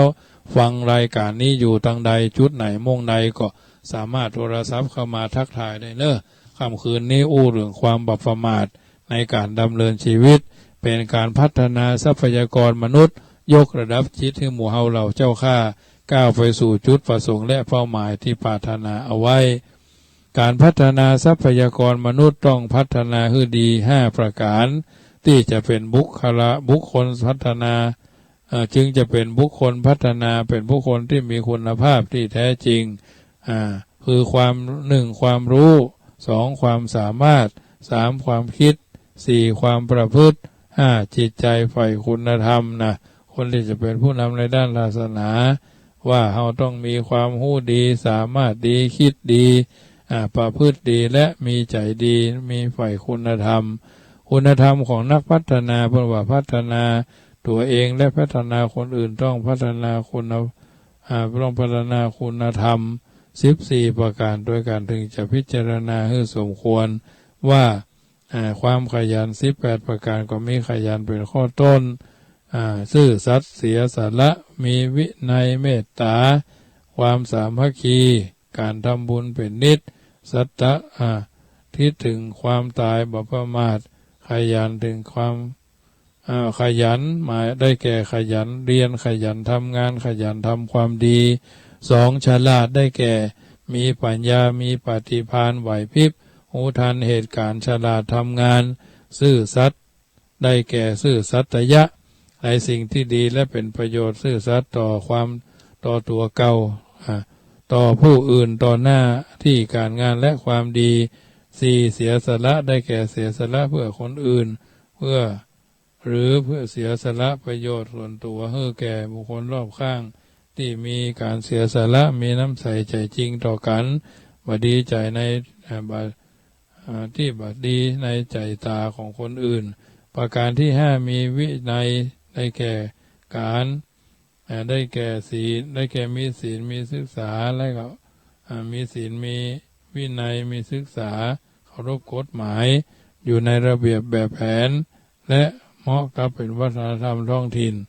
ที่เราท่านทั้งหลายจะต้องให้ความสนใจฉะนั้นใจเมตตาได้แก่ฮักตนปรารถนาดีต่อตนและคนอื่นปรารถนาความดีต่อคนอื่นโดยสามัคคีที่7ได้แก่มีความคิดและการกระทำเพื่อเป็นไปในทางเดียวกันบัดแตกแยกการรวมกันด้วยแรงสามัคคีนะญาติโยมประการที่8หนีความชั่วได้แก่ได้แก่มีหิริละอายต่อบาปต่อความชั่วสิ่งใดที่เป็นความชั่วมีผิดศีลผิดธรรมผิดกฎหมายหลีกลี่หนีงดเว้นบ่สำละก็จะทำให้เสียหายเพราะฉะนั้นประการที่ก้าวกลัวความผิดมีโอตตัปปะความเก่งขวดหรืออำนาจในการผิดกฎหมายผิดศีลผิดธรรมเนาะประการที่10ช่วยกันคิดว่าช่วยชาติศาสนาได้แก่อัตถจริยาปรำตนเพื่อเป็นประโยชน์แก่ประเทศชาติดีพุทธศาสนารวมเหลือแต่ชาติพัฒนาศึกษาต้องการทำประโยชน์ต่างใดอย่างหนึ่งอย่าอิ่มบุญข้อที่11ได้แก่มีความกตัญญูกตเวทีต่อผู้มีพระคุณบ่ลืมบุญคุณผู้นั้นและสิ่งศักดิ์สิทธิ์มีคุณค่าสมควรที่เราท่านทั้งหลายจะต้องมีการแสดงคารวะอภัจจายนะใหม่ประการที่12ก็คือทำบุญเป็นนิจได้แก่ทำบุญกุศลให้ทานรักษาศีลเจริญภาวนาทำบุญหยาดน้ำกินทานหลวงหลายจะได้สบายเกิดสุขภายหน้าเข้าตอกบานกินทานเถิงดอกไม้บานกินทานม่วนอันเนี้ยทำบุญเป็นนิจเข้าวัดเข้าวาอาวาสอารามที่วัดท่านวัดนี้ทำไปคนละเล็กคนละน้อยมีน้อยใจน้อยค่อยพยุงกันไปข้อที่13กึศถึงความตายลาภยศสรรเสริญเยินยอก็เอาตัวไปบ่ได้มีแต่บาปบุญคุณโทษเพราะว่ามาดีเพราะมีบุญอยู่อย่างมีคุณจากไปก็ต้องมีทุน4คนหาม3คนแห่คนหนึ่งนั่งแคร่2คนพาไปเขาก็ต้องยอมรับเขาจะต้องไปเก็บเอาวิบากสมบัติอัตตสมบัติบางทีมีงานมีเงิน5 ล้าน10 ล้าน100 ล้านพันล้านถ้าสุขภาพทรุดโทรมนี่ก็หมดสภาพญาติโยมไม่ประมาทใช้สติไม่ลืมตัวไม่มัวเมาไม่ลุ่มหลงรีบทำประโยชน์ตัวประโยชน์คนอื่นและประโยชน์ชาตินี้ประโยชน์ชาติหน้าประโยชน์อย่างยิ่งคือพระนิพพานโดยปฏิบัติตามมัชฌิมโอวาทของพระพุทธเจ้าในที่ตัดไว้ก่อนจะเสด็จดับขันธปรินิพพานดูก่อนภิกษุทั้งหลายบัดนี้จะขอเตือนท่านทั้งหลายว่าเอาสังขารทั้งหลายมีความเสื่อมมีความเริ่มต้นและมีความเริ่มต้นในเบื้องต้นมีความ แปรปรวนในท่ามกลางและมีความล้มหายตายจากไปในที่สุดอันเนี้ยญาติโยมสาธุชนท่านผู้ฟังทุกท่านได้ยินได้ฟังน้ำธรรมคำสอนในส่วนนี้แล้วก็นำไปคิดให้ยาวสาวให้กว้างพบหนทางแห่งการกระทำบำเพ็ญสิ่งที่ดีที่งามเป็นลำดับไปเพราะฉะนั้นในค่ำคืนของวันนี้อาตมาภาพพระมหาประสิทธมาภินันโทได้ดำเนินรายการในรายการเสียงธรรมก่อนรับตาตั้งสถานีวิทยุพุทธศาสนาและจริยธรรมสังคมของอันวัดฝ่ายหินอำเภอเมืองเชียงใหม่ได้ดำเนินรายการมาก็ถึงช่วงสุดท้ายสาธุชนอยู่จุดไหนโมงใดใครจะทักทายอันใดอันหนึ่งก็โทรศัพท์โทรเข้ามาทักทายกันได้เนอะที่08618753250861875325ว่าแม่อยู่บ้านไหนพ่ออยู่บ้านไหนได้ยินได้ฟังแล้วเป็นจะได้เนาะฟังแล้วเข้าใจดีก็เพื่อเป็นการทักทายพลังเงียบล้ำไปก็บ่ไหวทางเพศของง่อมญาติโยมเงียบทางเพศของง่อมญาติโยมเพราะว่าคนเดียวเนาะอยู่ทางวัดบ่ได้มีเหมือนตลาดร้านค้าธรรมะธรรมใจบ่ฮักใจบ่บริสุทธิ์ใจบ่เข้มแข็งหายแซบญาติโยมทางนี้ทางนั้นก็ถือว่าน้ำธรรมคำสอนเป็นส่วนหนึ่งที่ชี้ให้ท่านได้คิดแนะให้ท่านทั้งหลายได้หู้ได้คิดสาธิตที่ท่านทั้งหลายได้นำไปประพฤติปฏิบัติอยู่จุดไหนโมงใดถ้ายังบัดรับบัดนอนเตื้อก็โทรมารายการธรรมะนั้นเป็นส่วนหนึ่งที่เป็นอาหารใจญาติโยมสาธุชนได้ยินได้ฟังแล้วก็นำไปคิดพิจารณาปรับใจในแต่ละคนแต่ละท่านเนอะญาติโยมสาธุชนท่านผู้ฟังทั้งหลายวันที่18นี้เป็นวันวิสาขบูชาอาตมาภาพก็ขอโอกาสนี้กล่าวคำกลสอนใจให้ท่านทั้งหลายได้คิดว่าอาสะพิวาจาตัดเวลาประสูตรนะวิสาขบูชาถ้าจะกล่าวโดยคร่าวๆเท้าความตามหลักฐานซึ่งปรากฏจดจำเป็นตำนานทันเหตุการณ์อ่านถนัดเกิดศรัทธาอย่างแรกนั้นวันประสูติพูดถึงมากเห็นได้จากหลากหลายวัดมุ่งจัดหาทำรูปหล่อก่อพระปฏิมา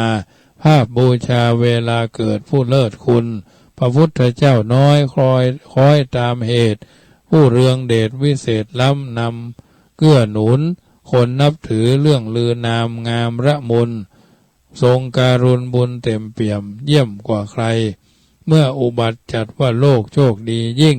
หลักความจริงสิ่งทั้งหลายหายสงสัยโพธิสัตว์ตรัสรู้ผู้เกรียงไกรเป็นครูใหญ่ในมนุษย์สุดสำคัญอภิสวาจามหาบุรุษตัดเป็นชุดนอกจุดหมายได้สีสันอย่างครบถ้วนฐานะสวนลุมพินีคนรู้กันพาคนรู้กันพันลนาบทบาลีอโคหมัสมิอาทิเช่นแปลแบบเน้นเวลาเราเป็นเลิศประเสริฐสีเจริญไปใหญ่โตในโลกีถึงชาตินี้ที่สุดจุดจบลงภาพต่อไปพบต่อไปไม่มีอีกหลีกห่างหายและก็ได้ในภายหลังดั่งประสงค์ตั้งมโนโพธิญาณการมั่นคงเจตจำนงตรงพระศาสดาบารมีที่งดงาม30ล้วนเต็มจำนวนจวนจากพร้อมสอจอมหัตถารอวาระปฏิบัติมัชฌิมาจนถึงอาสวัคยญาณความสำคัญของวันนี้มีอีก2ทำทั้งผองของพระพุทธองค์ทรงแตกฉานและก็ถึงวาระพระนิพพานดับสังขารตำนานฝากอย่างมากมายแม้พระองค์ทรงประเสริฐล้ำเลิศสุดไม่อาจฉุดต้องสุดลงตรงสลายก็ถึงซึ่งวาระปรินิพพานดับสังขารตำนานฝากอย่างมากมายแม้พระองค์ทรงประเสริฐล้ำเลิศสุดไม่อาจฉุดต้องสุดลงตรงสลายจะป่วยกล่าวยาวไปใหญ่ในความตายซึ่งสุดท้ายได้แน่แก่ทุกคน เมื่อยังอยู่รู้ธรรมะอย่าประมาทแล้วนักปราชญ์ฉลาดดีย่อมมีเหตุผลทุกย่างก้าวภาวนาหาใส่ตนเกิดกุศลพ้นทุกข์สุขสบายวิสาขบูชาทำหน้าที่ชาวพุทธดีต่อไปนี้ยังไม่สายยกระดับปรับทันกันก่อนวันตายผลมากมายไม่แน่อย่าแช่เชือนอันนี้เป็นเรื่องของวันวิสาขบูชา18พฤษภาที่จะถึงนี้ญาติโยมวันนี้ก็เป็นวันที่14ย่างทำ4วันเนาะ14 15 16 17 18เนี่ยก็ว่าไว้เพราะว่าช่วงนั้นอาตมาภาพก็คงจะไม่ได้ออกรายการอาจจะมีการถ่ายทอดอาจจะมีศาสนกิจมีนะญาติโยมมีศาสนกิจโดยวัดพระธาตุดอยน้อยวัดพระธาตุดอยสุเทพวัดพระธาตุอริพูนชัยอันนี้เป็นกิจกรรมที่เพิ่นทำกันอยู่เฮาก็ไปเป็นทรงพิธีพ้องอย่างดอยอย่างมากมายนะญาติโยมเพราะฉะนั้นมีโอกาสก็โทรเข้ามาทักทายกันได้เด้อ0861875325 0861875325น้ำเอิญเจริญพรเป็นเจ้าโทรเข้ามาทักทายปราศัยให้กำลังใจกันได้เด้อเพราะฉะนั้นในฐานะที่เราท่านทั้งหลาย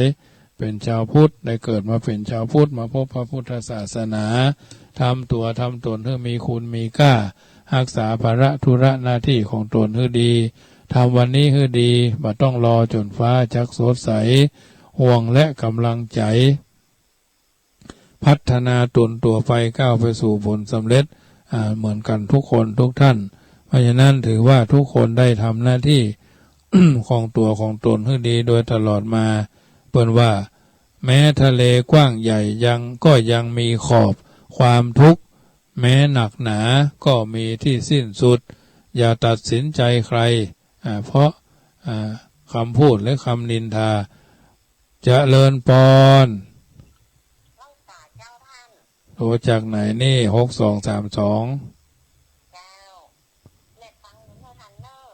จากไหนนี่ไม่ออนเจ้าบ้านหยังบ้านหนองหอยกะตำบลอย่างนั้นไหมตำบลอ้อนเหนือกะเจ้าตำบลอ้อนเหนือเนาะฟังชัดเจนนี่เนาะเจ้าฟังชัดเจนดิเจ้าอ้อนเหนือสันกำแพงไม่ออนเจ้าเพิ่มไม่ออนเลยลาบไก่ไปแล้วกะไหนก็เจ้าเลยลาบไก่ลุงหยาลุงแก้วลุงสมอย่างนั้นที่หน้าฟาร์มหมูมันเป็นสากรณ์หนึ่งเนาะสากรณ์หนึ่งเนาะจะไปซื้อลาบไก่ไปฮะท่านเคยขึ้นมาสายนี่ค่ะเจ้าไปวัดอันน่ะกะท่าเมืองออนน่ะกะจากเจ้าแล้วเขาจะหนองบ้านนี่จะเลยท่าเมืองออนมาหน่อยเดียวเจ้าสัญญาณไปชัดเจนนี่เนาะเจ้าชัดเจนดีท่านแม่ฟังการเนี่ยแม่ก็ฟังนะท่านวันอังคารเนาะเจ้าสายนี้อื่นดอยสุเทพภาพได้ก่อ90 96 91หรอแม่ไม่ได้ฟัง91แม่ฟัง91นี่มันมีตุลุงยองกันได้ยินอย่าได้ยินเหมือนกันเจ้ามันไม่ออนกูตนกูองค์มาท่านเฮ้ยเป็นครับอันฝนตกก่อนเหรอคืนเนี่ยเจ้าแต่คืนเนี่ยตกเจ้ามันเลยหายไปหาท่านบะหมี่แล้วเจ้าโอ้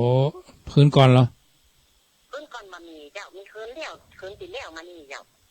ตอนนี้โดนพูดท่อมเล่นถึงเข้าถึงอึ่งเศร้าเนี่ยเดือดอดวัดกลางตรงหรอเจ้าโมทนาครับโยมแม่เนอเจ้าแม่ทบเงินนั่งใจท่านได้ทำเนอเจริญพรเจ้าไว้ตาเจ้าแม่บ้านแม่อ่อนเหนืออำเภอแม่อ่อนอำเภอแม่อ่อนวันโมทนาครับโยมแม่ตั้งใจโทรมานะ6323สายที่1ก็ดีใจขึ้น104กำลังมีสายที่1มันต้องเงียบเนอะโทรกันเข้ามา5สาย10สายเขาว่ากันไปวันต่อไปอังคารต้นเดือนหน้านี้อาจจะขยับเวลาเนอะถ้าบักก่อนหลังเนาะวันเดิมเข้าจะได้ไปจัดรายการที่91เพราะว่าอาจจะเป็นเวลาส่วนใดส่วนหนึ่งเนาะญาติโยมอาจจะขยับเวลามาก่อนก็หลังไปกันเนี่ยเพราะว่าต้อง4 ทุ่มคืน91ปนขอฮือจัดรายการ ประชาสัมพันธ์เน้นย้ำอนุโมทนากับเจ้าภาพสังฆทานเนาะเพราะต้องใจปัจจัยจำนวนนักในการบริหารสถานีวิทยุอาจจะขยับก่อนหน้าแล้วจะต้องเรียนถามท่านพระครูสมุก่อนว่าขยับขึ้นไปทางหน้าก่อน2 ชั่วโมงก็ชั่วโมงครึ่งก็ได้คอหรืออันเป็นวันอื่นกันจะได้ปรึกษาเรื่องกันแต่ว่าหลังจากที่7 กรกฎาคมไปแล้วเนี่ยก็คงจะมาเข้าวันอังคารที่นี่เหมือนเดิมแต่ว่าอาจจะปรับให้มันเข้ากับสถานการณ์มาได้เนอะทางนี้ทางนั้นก็ถือว่าเฮาช่วยกันไม่ใช่วันนี้หายล้มหายนี้หายจากกันไปมันใจอันนะเพราะฉะนั้นอย่าตัดสินใจใครเพราะคำนินทาอย่าตัดสินใจใครเพราะเขาว่าเล่ามาอย่าตัดสินใจใครเพราะเขาว่านะอย่าตัดสินใจใครเพราะลมเป่าหูหากจะตัดสินใจใครก็จงตัดสินด้วยสติปัญญาของตัวเองนะเพราะฉะนั้นธรรมชาติของมนุษย์สร้างหูไว้2 ข้างให้เท่ากันและเหมือนกันฉะนั้นเวลาฟังเรื่องอะไรให้ฟังทั้ง2 ด้านอย่าฟังความข้างเดียวนะอย่าตัดสินใจใครจากสิ่งที่เรามองเห็นภายนอกแค่นั้นจะดีหรือไม่ดีต้องใช้เวลาศึกษากันถ้ามองผ่านตาแค่นั้นเราจะไม่มีวันได้เห็นสิ่งนั้นๆข้างในบนเส้นทางชีวิตเราจะได้เลือกแล้วถึงแม้จะลำบากพ่องเหนื่อยพ่องก็คือเส้นทางที่เราเลือกเดินแล้วจงเดินสู้ต่อไปเรามีคนรอบข้างที่ดีถือเป็นเรื่องโชคดีมากๆเพราะมันบ่ได้เกิดขึ้นกับทุกคนเพราะฉะนั้นญาติโยมสาธุชนท่านผู้ฟังทั้งหลายความรู้สึกไผจะรู้สึกกับเฮาอย่างใดก็อย่าไปใส่ใจมันนักหากเฮาเอาความสุขของเฮาไปผูกติดกับสายตาของคนอื่น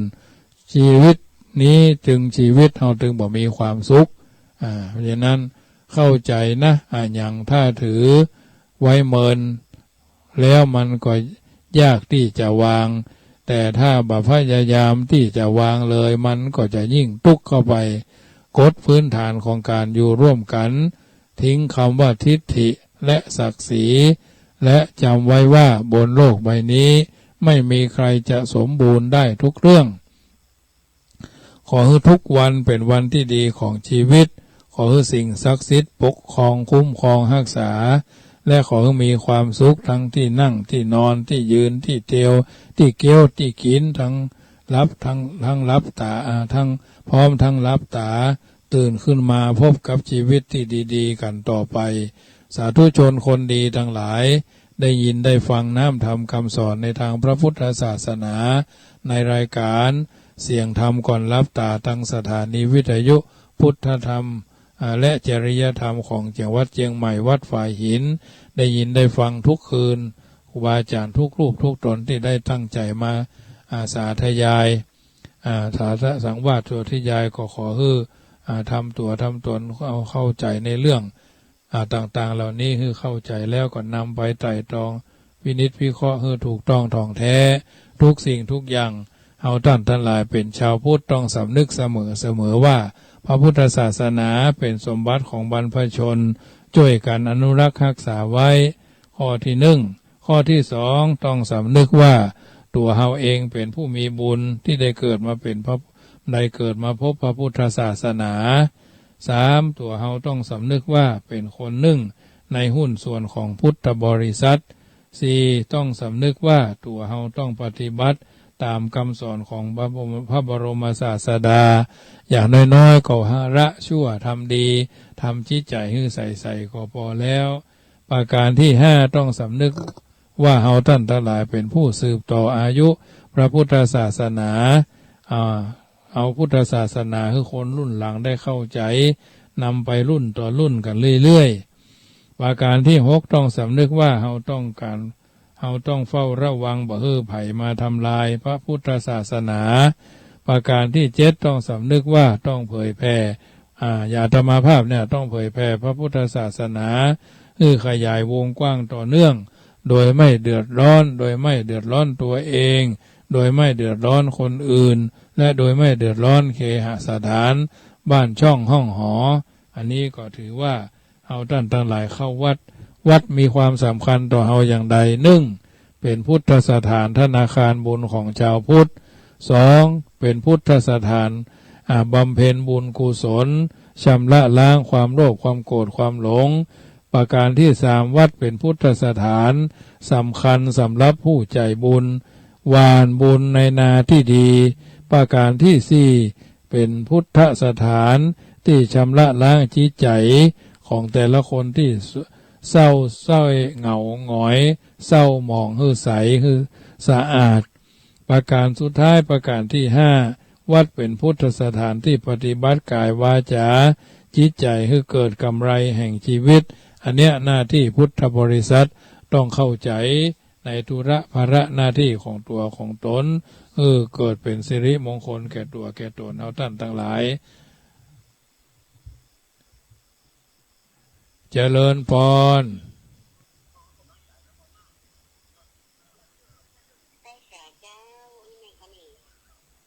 อันนี้โยมแม่โทรจากบ้านปางดอกคำใต้เนาะอันหัวตมานี่จะได้ออกต้นเดือนหน้านี่แหมสถานีหนึ่งนะแหมสถานีหนึ่งอังคารเดือนหน้าแม่0861ยังบ่ใจเตื้อเจ้าอันนี้โทรจากบ้านปางอาตมาก็งงเหมือนกันพูดออกสถานี104วัดฝ่ายหินพุ่นบ้านปางพะเยาโทรมาเป็นอย่างน้อยญาติโยมเพราะฉะนั้นเอาท่านทั้งหลายนั้นก็ถือว่าได้ทำหน้าที่ของแต่ละคนเข้าใจและก็ถูกต้องท่องแท้เปิ้นบอกว่าศีล5นี่แหละขอแนะนำกันรักษาถึงวัน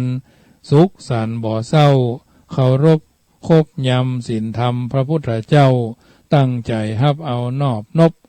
สั่งลูกสอนหลานปากันพร้อมพร่ำพร้อม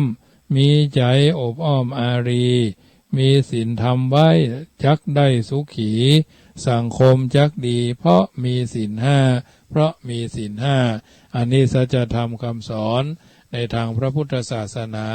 ท่านว่าไว้เอาท่านทั้งหลายต้องพิจารณาตนตัวว่าปัจจุบันวันนี้บางอย่างเฮาจ้าไปกาเฮาโวยไปกาเฮาเรียบร้อยก็เฮาบ่เรียบร้อยก็หรือบางทีบางครั้งเฮาอาจจะอิริยาบถทั้งเก้ายืนเดินนั่งนอนกินดื่มทำพูดคิดอันบ่เหมือนเปิ้นเหมือนต้านกะเอาเข้าสังคมได้ก่อเปิ้นเฮาว่ามองตนเนาะเข้าสังคมได้ก่อเข้าสังคมแล้วเป็นจะได้เข้าใกล้คนนั้นเปิ้นเตี้ยวหนีก็เอาควรจะปรับจะปรุงจะแก้จะไขอย่างพ่องอันนี้ต้องนึกเสมอจึงมีคำกล่าวสอนเป็นคำกรสอนใจว่า10จ้าสาวจ้าอย่าไปจ้าอย่างหอย10ฝอยสาวฝอยฝอยสิ่งที่ดีมีประโยชน์10โคดสาวโคดอย่าไปโคดในหน้าที่การงาน10ผ่านสาวผ่านอย่าไปผ่านพ่อผ่านแม่10ทวงสาวทวงอย่าไปเป็นคนทวงความเจริญ10เกินสาวเกินอย่าไปเกินตาจั่ง10ฟังสาวฟังฟังทำคุณงามความดี10มีสาวมีมีศีลมีธรรม10นำสาวนำอย่านำไปในทางที่เปรี่ยว10แอวสาวแอวอย่าไปแอวเมื่อค่ำยามคืน10อื่นสาวอื่นอย่าไปอื่นหาค้อน10ฟ้อนสาวฟ้อนฟ้อนมีเจิงมีลาย10อายสาวอายละอายต่อบาป10กราบสาวกราบกราบแบบเบญจางคประดิษฐ์10พิษสาวพิษอย่าไปพิษลูกหัวตัวเมียของท่านผู้อื่นเพราะฉะนั้นสัจธรรมความจริงที่สาธุชนคนดีได้ยินได้ฟังแล้วนำไปปรับปรุงปรับใจในการดำเนินชีวิตของตัวตนเฮาท่านทั้งหลายถูกต้องท่องแท้มากกว่าถูกใจทุกคนมีความฝันทุกคนมีความหวังเหมือนกันหมดทุกคนที่บ่ฝันคนที่บ่หวัง1ผีบ้า2คนใกล้จะตาย3คนตายแล้วที่บ่หวังอย่างสักอย่างญาติโยมแต่เฮาบ่ใช่เป็นคนประเภทนั้น เอาที่เป็นคนที่มีความคิดมีจิตวิญญาณในการที่จะก้าวสู่จุดประสงค์และเป้าหมายไปสู่จุดประสงค์ที่เขาปรารถนาเหมือนกันทุกคนเพราะฉะนั้นทุกคนเกิดมาดีเพราะมีบุญอยู่อย่างมีคุณจักไปก็มีทุนทุกสิ่งทุกอย่างเพิ่นบอกว่ามันเป็นของกู้กันเนาะเป็นของกู้กันดีชั่วอยู่ที่ตัวเฮาทำสูงต่ำที่เฮาทำตัวสมดังกรรมนิพนธ์บุญญวิธีที่ครูบาอาจารย์ท่านกล่าวเอาไว้ว่าหากโลกนี้ไม่มีดวงตะวันคงไม่มีแสงสีสันอันสดใสหากโลกนี้ไม่มีจันทร์ส่องอำไพคงไม่มีแสงสดใสในราตรีหากโลกนี้ไม่มีหมู่ดวงดาวคงไม่มีคืนสกาวพาวรัศมีหากโลกนี้ไม่มีพื้นปฐพี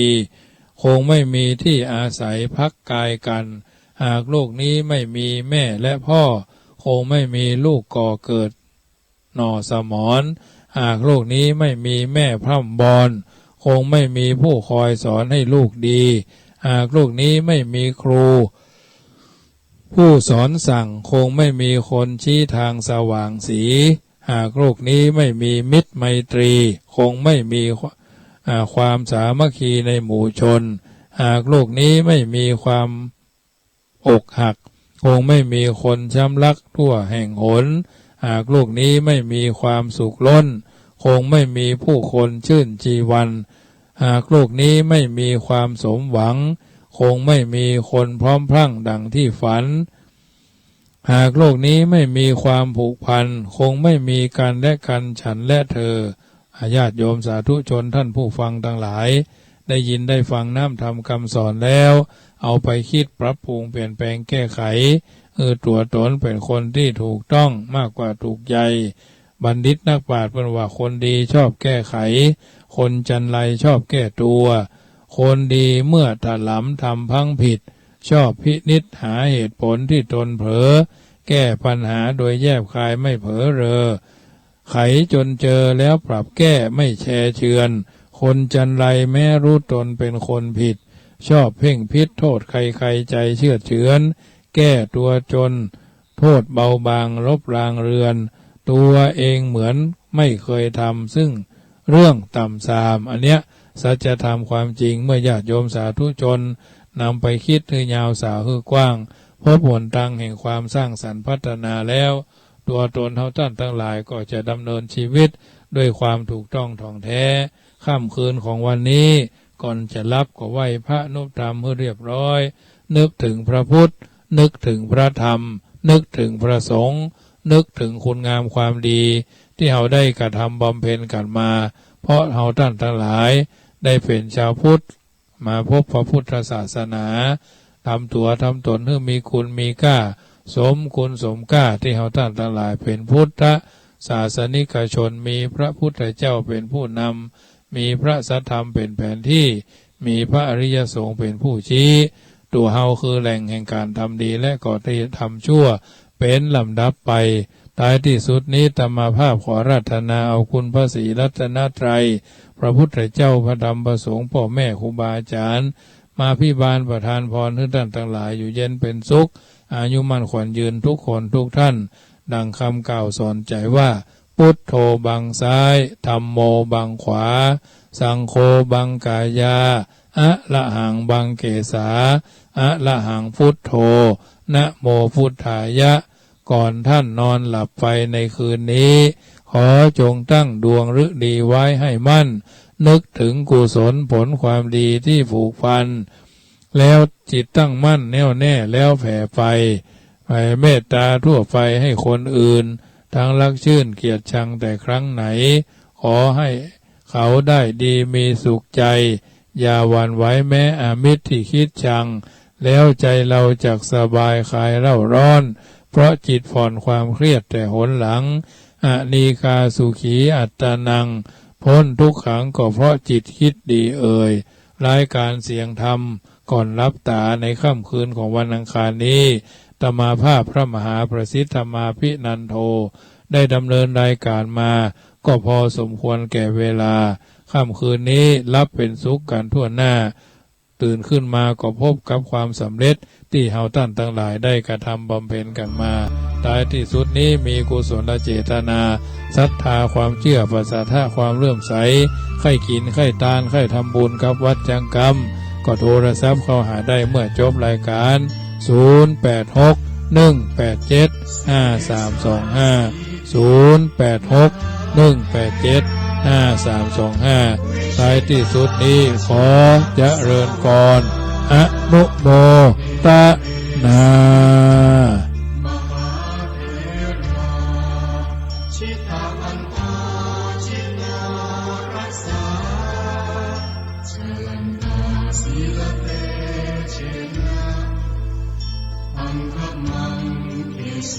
สันติตา